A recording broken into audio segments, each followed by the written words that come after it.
Here's problem 3911. A jet plane travels around the world at 2,000 miles per hour, 894 meters per second. Two accurate atomic clocks measure the times of flight, one on board the plane, the second on Earth. If it takes 12 hours to complete the journey, what will the time difference in microseconds be? So our proper time by one of the clocks is going to be 12 hours. Let's write that down.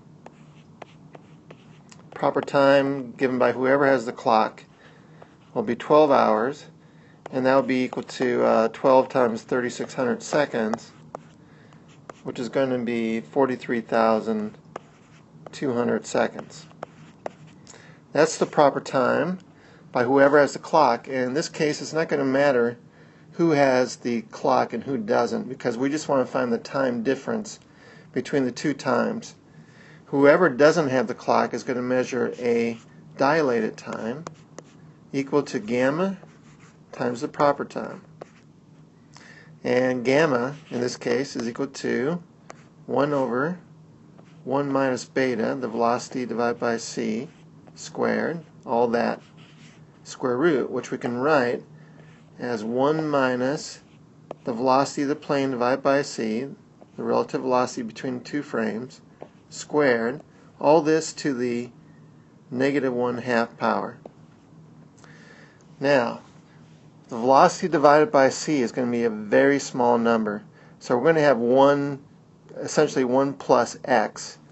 So this is of the form 1 plus x to the nth power, where x is really, really small, much less than 1. Well, in the first order binomial expansion of such a 1 plus x to the n, we only really need the first term, because all other terms are going to be powers of x, and x is really small, so they're going to be insignificant. So in this case, our 1 plus x to the n power will be approximately equal to 1 plus n times x in the first order term of the binomial expansion. So in this case, our gamma, which is 1 minus v divided by c squared to the negative 1/2 power, will be equal to 1 plus nx, which would be 1 plus a negative 1/2 times x, which is a negative v divided by c squared. Negatives cancel out, and so this is approximately equal to 1 plus 1/2 v squared over c squared. That's gamma. Okay, so the time difference between the two times, let's just call it t, will be equal to our dilated time minus the proper time. And that's going to be equal to this gamma, 1 plus 1/2 v squared over c squared times the proper time minus, let's do this, minus the proper time.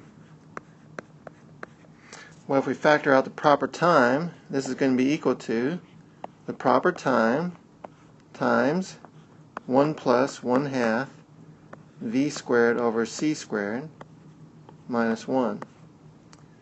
Ones cancel out, and we have that this time difference is going to be equal to 1/2 v squared over c squared times the proper time.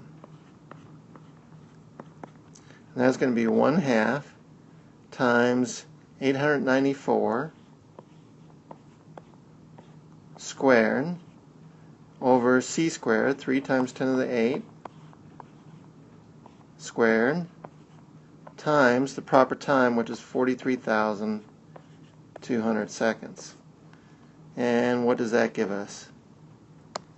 1.92 times 10 to the minus 7 seconds, or approximately 0.192 microseconds. So the difference in time between the two clocks, one on the plane and one on the Earth, is 0.1292 microseconds. Doesn't really matter who had the proper time. Either way we do it, we will come up with the same difference in time between the two clocks, 0.192 microseconds.